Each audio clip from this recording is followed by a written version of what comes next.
پیغمبر خو علیه الصلاة والسلام بإقرأ بو بپیغمبر بيا أيها المزمل ويا أيها المدثر بو بالرسول رسول خاون پیامه پیغمبر بز وحی بهاتو پیغمبرك أشياء لنواني دور رسول آية لسر پیامي الرسولي بيشوتر الروان نراوكي بيشوتر ك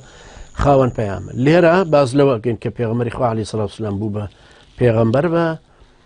نبوة بإقرأ باسم ربك الذي خلق ودعاء تربية أيها المزمل ويا أيها المدثر كهات نخوارو باسي أواكا قم الليل إلا قليلا إنزار بك هستا دعوة بك وبمشي وك إن شاء الله دينا سري بحول قوة إخوان حلقاتي داهاتوا خواهي قوري يارمتي دريا مشو إيوش بسلامة سركوتو مانكا يارمتي درمان ببو پێشکەشکردنی ئەم دەرسە جوانانە و پابندبوون پێوە و ڕۆشنبیربوونمان پێی و وەرگرتنی ئەو ئەحکامانە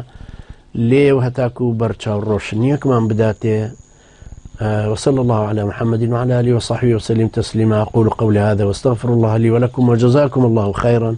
والسلام عليكم ورحمة الله وبركاته.